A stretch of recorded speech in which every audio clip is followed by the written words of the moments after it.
Joshua Norton nació en 1818 de padres judíos en Deptford, Kent, Inglaterra, hoy parte de Londres. El próspero negocio de almacenamiento naval de su padre en Ciudad del Cabo, Sudáfrica, lamentablemente fracasó unos 20 años después. Norton llegó a San Francisco en 1849, donde abrió un negocio inmobiliario y de importación que cosechó un éxito rotundo en tan solo 3 años. Sin embargo, lo perdió todo en un litigio por una inversión en arroz defectuoso procedente de China en 1854. Sin dudar nunca de sí mismo, se postuló para recaudador de impuestos de San Francisco en 1855 y anunció su candidatura al Congreso de los Estados Unidos en 1858, aunque nunca llegó a las urnas.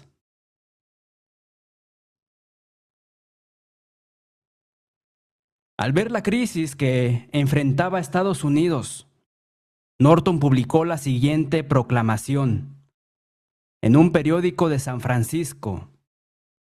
Cito: a petición perentoria de una gran mayoría de los ciudadanos de estos Estados Unidos, yo, Joshua Norton, me proclamo emperador de estos Estados Unidos y por la presente ordeno y dirijo a los representantes de los diferentes estados de la Unión que se reúnan en el salón musical de esta ciudad el primer día de febrero para hacer las modificaciones a las leyes existentes de la Unión que puedan mejorar los males que padece el país. Firmado Norton I, emperador de los Estados Unidos. Unos años más tarde añadió el título de protector de México.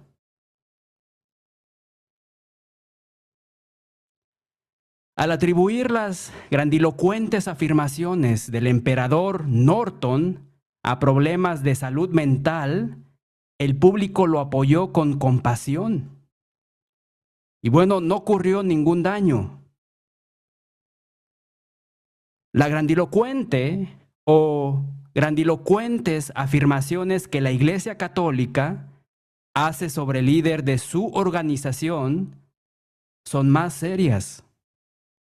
El Papa se presenta como el vicario o sustituto de Jesucristo, sucesor del príncipe de los apóstoles, sumo pontífice de la Iglesia Universal, patriarca de la Iglesia Latina, primado de Italia, arzobispo y metropolitano de la provincia romana, soberano del Estado de la Ciudad del Vaticano, siervo de los siervos de Dios. Afirma ser la cabeza de la Iglesia con plena y suprema autoridad sobre la Iglesia universal en materia de fe, moral y gobierno. Bien, al afirmar que el Papa es sucesor del príncipe de los apóstoles, la Iglesia Católica se refiere al apóstol Pedro como el primer Papa. Pero contrasta la descripción que Pedro se hace en las Escrituras con los opulentos títulos que el Papa se atribuye. Pedro se define simplemente como apóstol de Jesucristo, anciano también, y siervo y apóstol de Jesucristo. En Primera de Pedro, capítulo 1, versículo 1, Primera de Pedro, capítulo 5, versículo 1, y Segunda de Pedro, capítulo 1, versículo 1. Entonces, ¿por qué debe todo seguidor de Jesús? ¿Por qué debe todo seguidor de Jesús tomar una postura sobre si seguir o no al Papa? Bueno, vamos a considerar las palabras finales de la bula papal Unam Sanctam del Papa Bonifacio VIII del 18 de noviembre del 1302 de una tesis doctoral escrita en el Departamento de Filosofía de la Universidad Católica de América, publicada por la prensa de la Universidad Católica de América en 1927. Cito: declaramos, proclamamos, definimos que es absolutamente necesario para la salvación que toda criatura humana se someta al romano pontífice. Bien, los católicos modernos insisten en que esta declaración está sujeta a interpretación, pero eso suena a una cortina de humo a la luz del lenguaje sencillo empleado. Así pues, amados hermanos y amigos, si el Papa puede conseguir el apoyo del Nuevo Testamento para quien dice ser, el discípulo de Cristo debe someterse a su autoridad. Si en cambio usurpa la autoridad que solo le corresponde a Jesús, los discípulos fieles deben rechazarlo a él, es decir, al Papa y al sistema que lo sustenta. Entonces la pregunta exige que dejemos que la Biblia hable.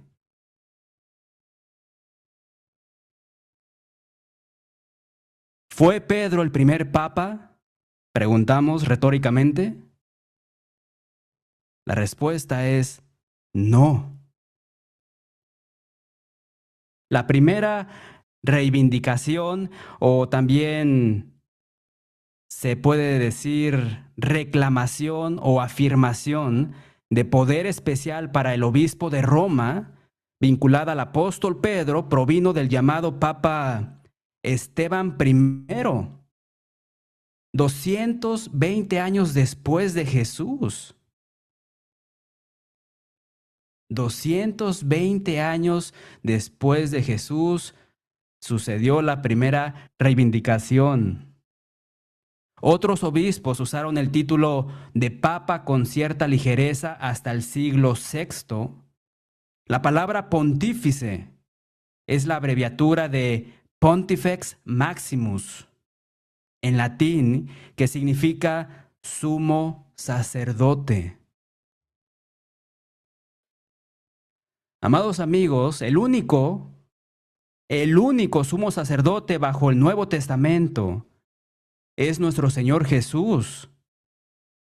Según leemos en Hebreos capítulo 7, versículo 26, en forma de nota, y Hebreos capítulo 8, versículo 1.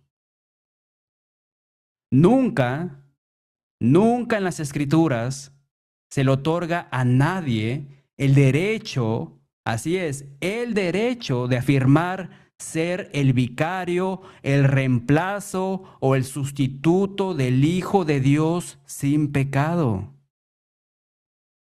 Recordemos cómo Jesús dijo: las zorras tienen guaridas y las aves del cielo nidos, mas el Hijo del Hombre no tiene en dónde recostar su cabeza.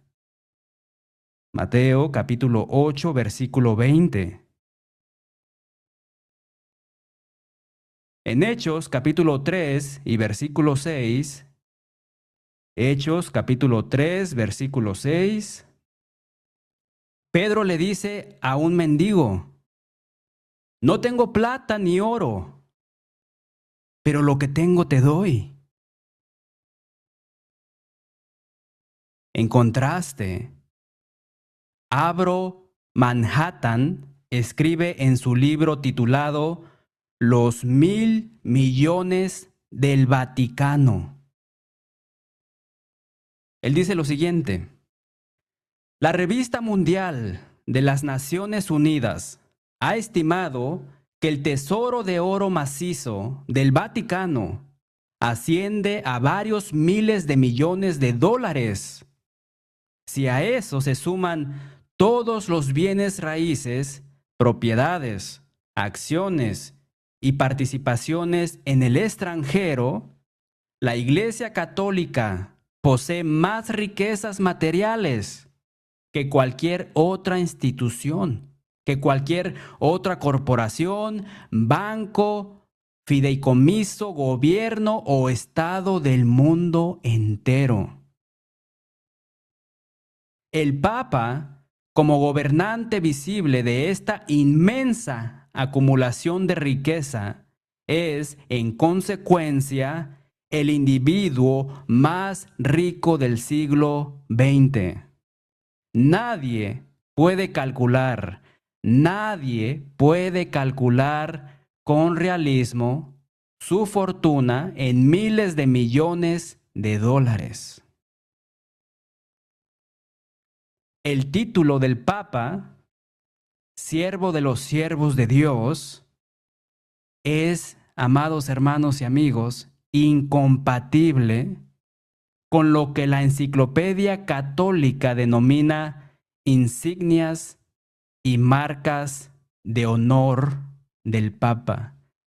Por ejemplo, lleva una tiara o triple corona, una costosa cobertura para la cabeza adornada con piedras preciosas y perlas. El artículo de la Enciclopedia Católica añade el honor de él besar el pie del Papa, el acto característico de reverencia con el que todos los fieles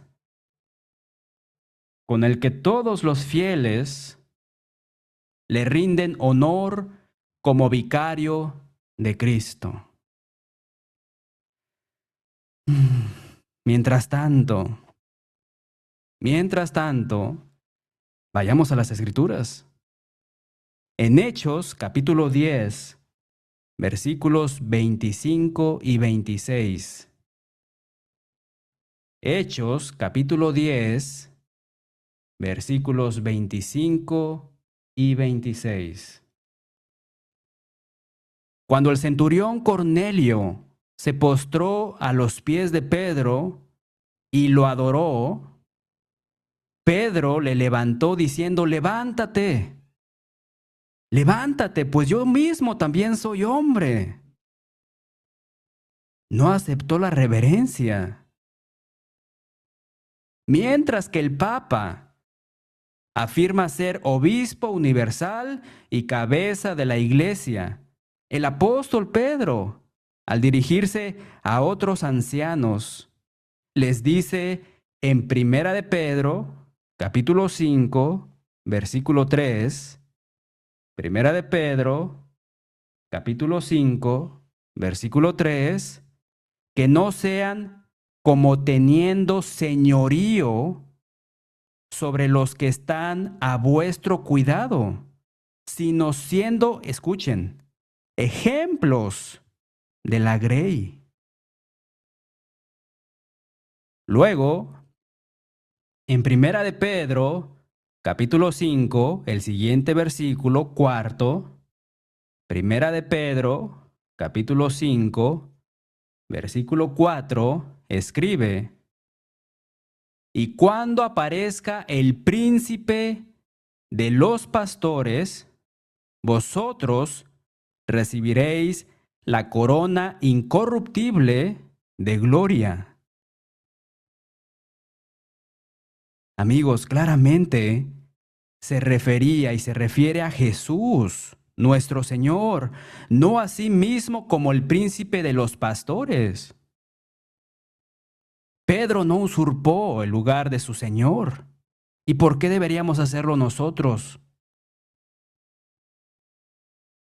No solo nunca encontramos en el Nuevo Testamento la palabra papa, que significa padre, sino que Jesús prohíbe el uso del término padre en un sentido espiritual universal. Vayan por favor conmigo en sus Biblias, en Mateo capítulo 23 y versículo 9. Mateo capítulo 23 y versículo 9, que dice lo siguiente. Nuestro Señor Jesucristo diciendo, y no llaméis Padre vuestro a nadie en la tierra, porque uno es vuestro Padre, el que está en los cielos. Además, 400,000 sacerdotes católicos romanos esperan que todos los seguidores de Jesús los llamen Padre.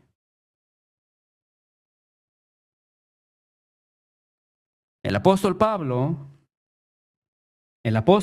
escribe en Efesios capítulo 4 versículo 6, Efesios capítulo 4 versículo 6, que hay un solo Dios y Padre de todos, un Dios y Padre de todos, no muchos padres.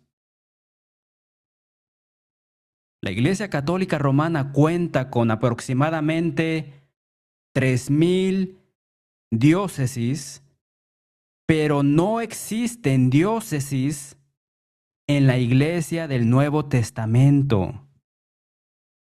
No existen diócesis en la Iglesia del Nuevo Testamento, en la Iglesia de Cristo. Observen la diferencia entre los oficios u obras en la Iglesia de la Biblia y los de la Iglesia Católica. En el Nuevo Testamento leemos sobre apóstoles, profetas, ancianos, evangelistas, maestros y diáconos. Nuestro amado hermano Jeffrey Custodio dio un excelente estudio sobre esto. Y como él dijo, ancianos, obispos o supervisores y pastores son términos que describen a las mismas personas en la iglesia. En forma de nota, si están tomando notas, apunten o escriban Hechos capítulo 20, versículos 17 al 28. Hechos capítulo 20, versículos 17 al 28. Tito capítulo 1, versículos 5 y 7. Tito capítulo 1, versículos 5 y 7. Y Primera de Pedro capítulo 5, versículos 1 al 4. Primera de Pedro capítulo 5, versículos 1 al 4. Bien, en la Iglesia Católica Romana, sin embargo, encontramos los oficios de papa, cardenal, cardenal vicario, moderador de la curia, capellán de su santidad, legado papal, mayordomo papal, nuncio apostólico, delegado apostólico, síndico apostólico, visitador apostólico, vicario apostólico, exarca apostólico, prefecto apostólico, asistente en el trono pontificio, eparca, metropolitano, patriarca, arzobispo, obispo emérito, obispo diocesano, arzobispo mayor, primado, obispo sufragáneo, obispo titular, obispo coadjutor, obispo auxiliar, prelado territorial, abad territorial. ¡Wow! Una larga lista. ¿Pueden imaginarse? ¿Pueden ver el contraste entre la simplicidad del cristianismo del Nuevo Testamento y la corrupción del cristianismo cuando el hombre, así es, cuando el hombre intenta mejorar los caminos de Dios? Preguntamos, ¿por qué no llamar a las cosas bíblicas por sus nombres bíblicos? La iglesia a la que pertenecía Pedro no tenía, así es, no tenía ninguno de estos adornos. En la iglesia católica, un solo obispo gobierna una diócesis. En la iglesia del Nuevo Testamento, una pluralidad de ancianos, así es, pluralidad de ancianos, también conocidos como obispos, supervisores y pastores, sirven, y escuchen, en una sola congregación. Allí se respeta la autonomía. Sirven en una sola congregación. Pero vayan conmigo, por favor, a Hechos capítulo 14 y veamos el versículo 23. Hechos capítulo 14, versículo 23. Allí encontramos las siguientes palabras. Y constituyeron ancianos en cada iglesia, Pablo y Bernabé. Y habiendo orado con ayunos, los encomendaron al Señor en quien habían creído. En la Iglesia Católica, un obispo debe recibir la aprobación del obispo de Roma para ser nombrado localmente. En el Nuevo Testamento, un obispo, también llamado anciano, supervisor o pastor, era ordenado o nombrado por un evangelista. Ahora, por favor, vayan conmigo a ver la escritura que apoya esto que acabamos de decir. Tito, capítulo 1, versículo 5. Tito, capítulo 1, versículo 5. Allí encontramos lo siguiente. Por parte de Pablo a Tito y a nosotros, por esta causa te dejé en Creta, para que corrigieses lo deficiente y establecieses ancianos en cada ciudad, así como yo te mandé. De nuevo, ancianos, supervisores, obispos y pastores son términos usados en la iglesia del Nuevo Testamento a la que Pedro pertenecía para referirse a las mismas personas. En Hechos capítulo 20, versículo 17. Hechos capítulo 20, versículo 17. Allí vemos cómo Lucas proporciona el contexto para la desgarradora despedida del apóstol Pablo. El versículo 17 dice, Enviando pues desde Mileto a Éfeso, hizo llamar a los ancianos de la iglesia. En el mensaje que el apóstol Pablo presentó a estos ancianos, dijo en el versículo 28, por tanto, mirad por vosotros y por todo el rebaño en que el Espíritu Santo os ha puesto por obispos. ¿Para qué? Escuchen, la escritura continúa diciendo, para apacentar la iglesia del Señor, la cual Él ganó por su propia sangre. Así, llamó a los ancianos obispos, quienes eran responsables, y es eso, responsabilidad. Así llamó a los ancianos obispos, quienes eran responsables de pastorear la iglesia. Por lo tanto, los ancianos son supervisores, que es sinónimo de obispos y pastores.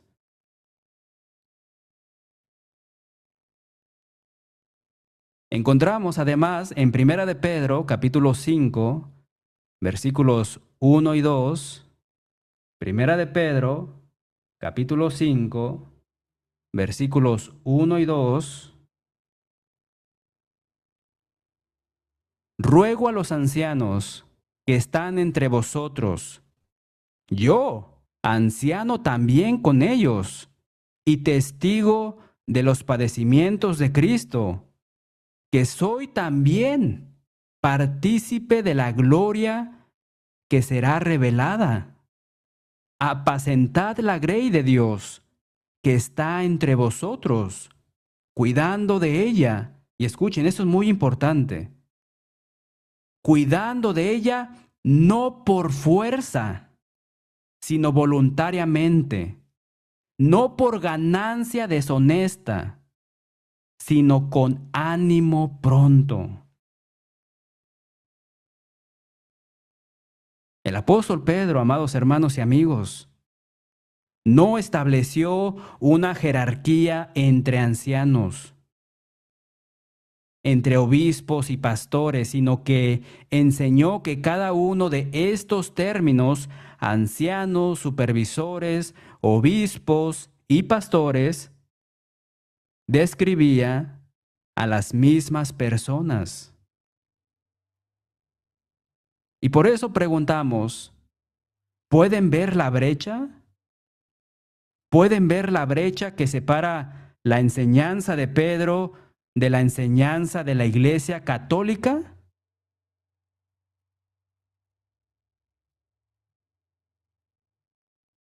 Además, la Iglesia Católica Romana promueve una distinción,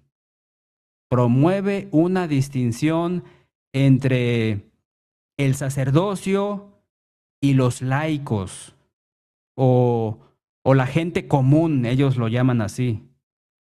Los laicos son la gente común de la iglesia, los que van. Observen, sin embargo, la diferencia que anuncia el apóstol Pedro en la iglesia del Nuevo Testamento. Porque él escribe en Primera de Pedro, capítulo 2 y versículo 9, Primera de Pedro, capítulo 2, versículo 9, mas vosotros sois linaje escogido, real sacerdocio, nación santa, pueblo adquirido por Dios, para que anunciéis las virtudes de aquel que os llamó de las tinieblas a su luz admirable. El apóstol Pedro, el apóstol Pedro desconocía la existencia de un sacerdocio separado,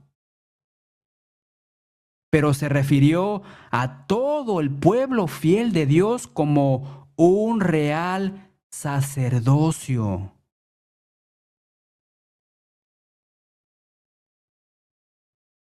Los cristianos son sacerdotes, sacerdotisas. Otra diferencia importante entre la iglesia a la que pertenecía Pedro y la iglesia católica es la identificación de un santo. Identificación de un santo. Según la Enciclopedia Británica, en el siglo X, el Papa Juan XV formalizó un proceso. ¿Qué proceso? Fue un proceso, según él, para la identificación de los santos. La Iglesia Católica Romana habla de santos de confirmación y santos patronos. La Enciclopedia Británica añade lo siguiente, cito: por ejemplo, San Judas es el santo patrono de las causas imposibles o desesperadas, y muchos católicos le piden que rece por ellos para resolver situaciones aparentemente imposibles en sus vidas. De nuevo, la Enciclopedia Británica dice que la mayoría de los santos tienen festividades observadas o celebradas por la Iglesia Católica en las que se celebran formalmente sus vidas y contribuciones, y algunos tienen un gran número de devotos e incluso órdenes religiosas en su honor. Y recordamos lo que mencionamos. ¿Qué hizo Pedro cuando se inclinó el centurión? Bien, en la Iglesia Católica, el camino hacia la santidad es un proceso complejo que incluye, según ellos, beatificación, veneración y canonización. Pero escuchen nuevamente una explicación parcial en la Enciclopedia Británica. Y todas estas fuentes, ustedes mismos pueden corroborarlas. Les puedo pasar los enlaces. Cito a la Enciclopedia Británica. En general, el proceso de documentar la santidad de un santo o santa no puede comenzar hasta 5 años después de su muerte, aunque el Papa puede dispensar este periodo de espera. El Papa Juan Pablo II, por ejemplo, eximió 3 años del periodo de espera para la causa de la supuesta Madre Teresa, y el Papa Benedicto XVI eximió el periodo de espera completo para su predecesor, Juan Pablo II. La investigación posterior del candidato implica la recopilación de todo el material relativo a su reputación de santidad o virtud heroica, sus escritos e información sobre los milagros realizados por éste, ya sea en vida o después de su muerte. El milagro requerido para la beatificación puede dispensarse en caso de martirio. ¡Wow! ¿Cómo se les ocurrió? Pero bien, por lo tanto, la muerte, la virtud heroica, los milagros o el martirio son requisitos previos, según ellos, para la santidad. ¿La muerte? Preguntamos retóricamente, ¿Creen que el apóstol Pedro reconocería algo de eso?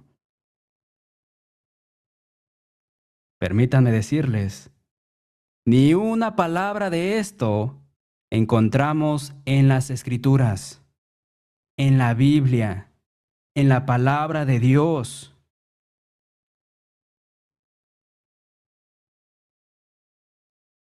Cuando el apóstol escribía una epístola, a menudo la dirigía a los santos vivos de esa ciudad, que son cristianos.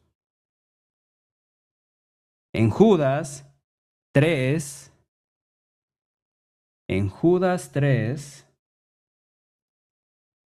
el Espíritu enseña: me ha sido necesario escribiros exhortándoos que contendáis ardientemente por la fe que ha sido una vez dada. ¿A quiénes? A los santos, dice la Escritura. Cuando habla de la fe entregada a los santos, amados hermanos y amigos, claro que por supuesto habla de todos los cristianos fieles, vivos.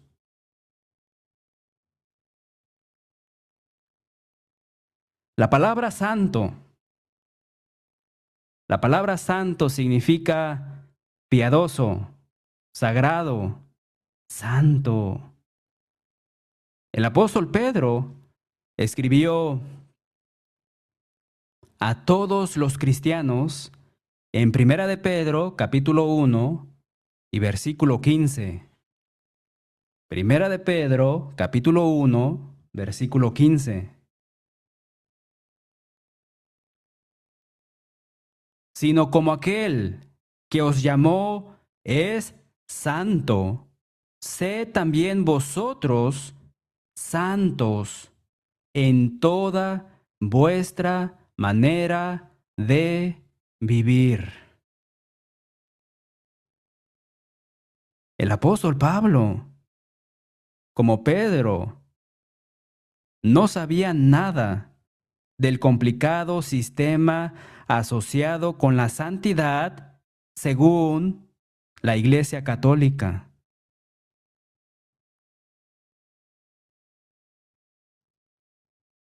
Pero bien, volvamos a la idea específicamente de que la Iglesia Católica Romana se refiera al apóstol Pedro como el primer papa.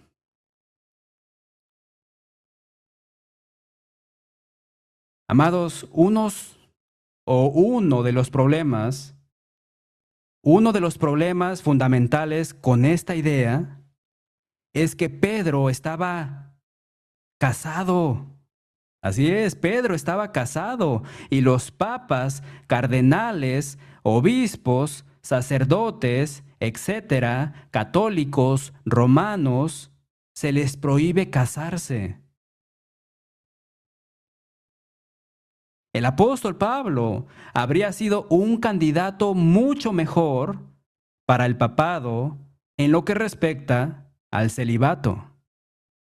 Pero escuchen, porque él escribe en Primera de Corintios, capítulo 9, versículo 5. Primera de Corintios, capítulo 9, versículo 5.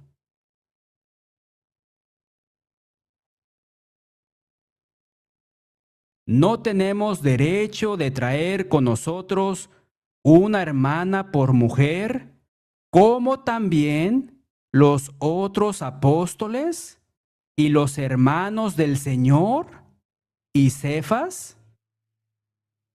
Y bien, aquí Cefas, por supuesto, era otro nombre para el apóstol Pedro.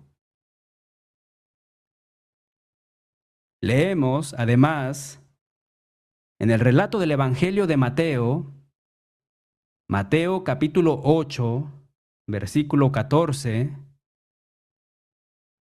Mateo capítulo 8, versículo 14. Vino Jesús a casa de Pedro y vio a la suegra de éste postrada en cama, con fiebre.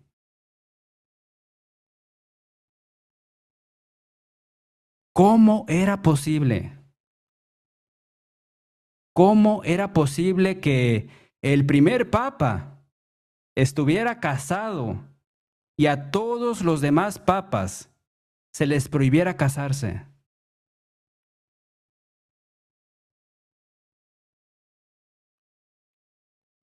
Bueno, en los últimos años se ha desarrollado una interesante controversia en la Iglesia Católica Romana sobre este tema. Consideren un artículo del 10 de marzo del año 2017, escrito por Olivia B. Waxman en la revista Time, titulado "El Papa Francisco podría considerar ordenar sacerdotes casados". El artículo dice en parte, escuchen, a pesar de la antigua prohibición de la Iglesia Católica de que los hombres casados se conviertan en sacerdotes, el Papa Francisco dijo que podría considerar hacer excepciones. Vaya. Hacer excepciones para ordenar a hombres casados que ya están muy involucrados en la Iglesia Católica Romana en ciertas circunstancias. La idea sería que pudieran trabajar en zonas rurales, no en la ciudad, no en el Vaticano, en zonas rurales, dice aquí este artículo. En zonas rurales que sufren escasez de clero, según su entrevista con el periódico alemán Die Zeit, publicada el jueves. Y bueno, podría decir, ¡bravo! Muy bien. Pero preguntamos, ¿por qué? ¿Por qué se les impidió a los hombres casados convertirse en sacerdotes en primer lugar?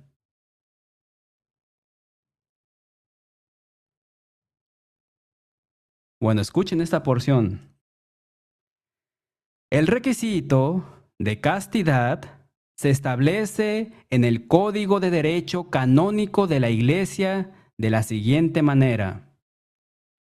Los clérigos están obligados, y sí, obligados, dice aquí, a observar la continencia perfecta y perpetua por el reino de los cielos y por lo tanto están obligados al celibato, que es un don especial de Dios, por el cual los ministros sagrados pueden adherirse más fácilmente a Cristo con un corazón indiviso y dedicarse con mayor libertad al servicio de Dios y de la humanidad. El artículo continúa diciendo, según América, la principal revista católica de noticias, la situación era más laxa en la iglesia primitiva, aunque a los clérigos casados se les solía pedir que no tuvieran relaciones sexuales con sus esposas, en parte debido a las actitudes imperantes sobre el sexo y su impacto en la preparación del ministerio para el deber sagrado. No fue hasta el siglo XI que, gracias a la creciente influencia y admiración por los monjes célibes, se adoptaron requisitos generalizados de celibato. Vaya. Bien, entonces el artículo, amados hermanos y amigos, cita también un artículo de Time del 23 de febrero de 1970. De 1970 que ofrece más información sobre el requisito moderno de celibato de la Iglesia Católica, no de la Iglesia de Cristo, no de la Iglesia de la Biblia, no de la Iglesia del Nuevo Testamento, no de la Iglesia de Dios. Voy a citar este artículo de Time de 1970. Escuchen, por favor. Jesús mismo no estaba casado. Los estudiosos bíblicos suponen que la mayoría de sus discípulos sí lo estaban, ya que el judaísmo de la época desaprobaba la soltería. Hay buenas razones para creer que la mayoría de los sacerdotes y obispos durante los primeros 4 siglos del cristianismo estaban casados. También lo estaban muchos papas, el último de los cuales fue Adriano II en el siglo IX, a instancias de los papas y los concilios. La austeridad monástica se impuso gradualmente al clero en su conjunto.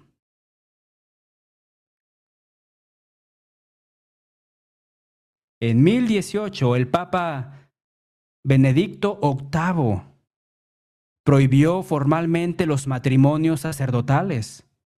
La prohibición fue solemnemente extendida por el primer concilio de Letrán de 1123. Sin embargo, la norma no era fácil de aplicar. Hasta la Reforma, los párrocos escandalizaban con frecuencia a los fieles al casarse o al menos al mantener amantes y concubinas, como hacían los papas y los cardenales. ¡Qué historia! Amados, hermanos y amigos, qué diferente es la Iglesia Católica de la Iglesia de Cristo a la que perteneció Pedro hace tanto tiempo.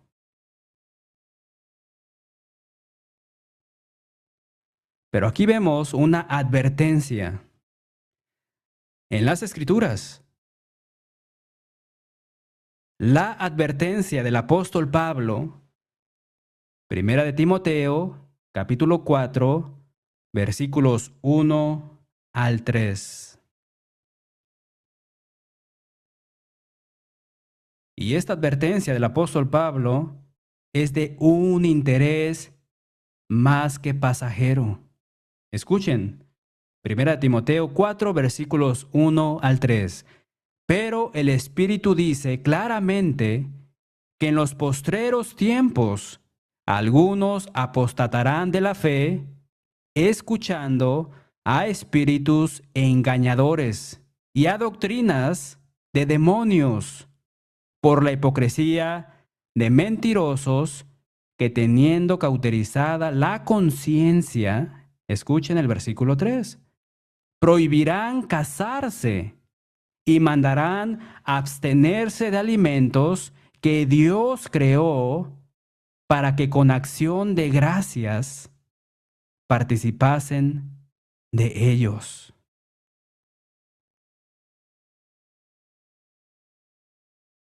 El Espíritu declara, prohibirán casarse como una indicación.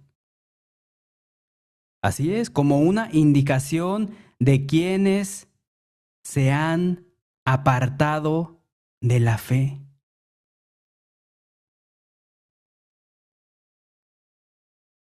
El Espíritu Santo da un verdadero amén a esta advertencia en Hebreos capítulo 13, versículo 4. Vayan por favor conmigo a Hebreos capítulo 13, versículo 4.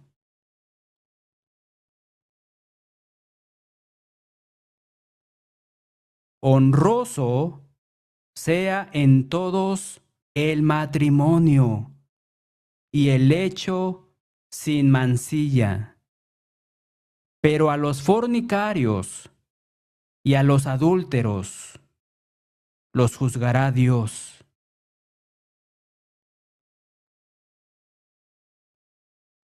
El hombre, el hombre tiene una asombrosa capacidad para arruinar algo cuando pone las manos sobre ello. Y la iglesia de nuestro Señor no es la excepción.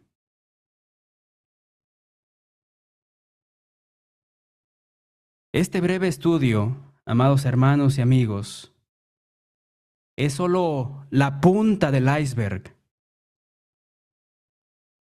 Por favor, contáctenos para obtener más detalles sobre la iglesia del Nuevo Testamento por la que trabajó el apóstol Pedro.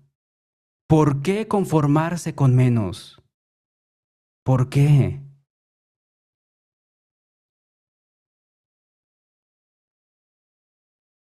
Y bien, damos las gracias a nuestro amado Señor Jesucristo por su palabra pura y clara. Gracias, amados amigos, también por sintonizar y por ver, dejando que la Biblia hable. Amados, Jesús podría regresar hoy. ¿Están listos? Si no es así, contáctenos y les ayudaremos. Esperamos y oramos que hayan escuchado la voz de Dios hablándoles a través de su palabra. Gracias infinitas.